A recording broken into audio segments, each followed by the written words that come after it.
17, ma nessuna scaramanzia. La corsa per la poltrona di governatore veneto ha già il suo giorno della verità. Ci stiamo orientando, anche sentendo proprio in queste giornate del Rio tutto il governo, su una data tipo il 17 di maggio. Io credo che con quella data ci sia il tempo necessario per costruire una buona proposta politica sia per la Regione Veneto che per tutti i comuni che vanno al voto. Il 17 maggio è una data ipotetica che sta prendendo quota anche a Roma con il placet del premier Matteo Renzi. Accorpare le elezioni comunali e regionali si può, anzi, in tempi di crisi per evitare sprechi di denaro pubblico si deve. Ma andiamo con ordine. La clessidra del Partito Democratico è a meno 8 giorni per tagliare il primo traguardo, il punto di arrivo delle primarie, che poi è un punto di partenza. Dei 3 candidati alla fine ne resterà solo uno tra Alessandra Moretti, Simonetta Rubinato e Antonino Pipitone. Di questi una vincerà, uno da cotanta vetrina ha comunque tutto da guadagnare e una sola perderà.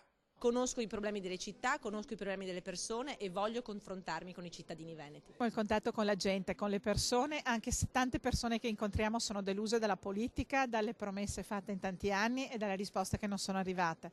Io posso dire che per me già raccogliere 4.632 firme è stata un'impresa importante. Io penso che noi abbiamo già vinto perché ci siamo. In effetti, qualsiasi bookmaker della politica per queste primarie darebbe in vantaggio Alessandra Moretti, il sorriso più mediatico del centro-sinistra, la figlia prediletta che tanto piace al Partito Democratico. Adesso c'è un candidato forse un po' più sostenuto da un punto di vista del quadro dirigente, della popolarità, che è Alessandra. Eppure la politica è fatta così. Il vantaggio può diventare paradossalmente uno svantaggio. Sì, perché rischi e insidie delle primarie sono proporzionali a quanto sia da perdere e Alessandra Moretti ha tutto da perdere. Nell'ultima settimana il rischio di bruciarsi è sempre più alto. Ogni parola è indelebile, ogni gesto pesa come un macigno, ogni sfumatura è un solco profondo. Così le primarie del PD, nate come palcoscenico aperto, come momento democratico di incontro e confronto popolare, prendono una piega elitaria, esclusiva, a beneficio di pochi spettatori. Forse non è un caso se ci sarà uno e un solo confronto pubblico tra tutti e 3 i candidati alle 5 del pomeriggio di venerdì 28 novembre nel chiuso di una sala della Fornace Carotta di Padova.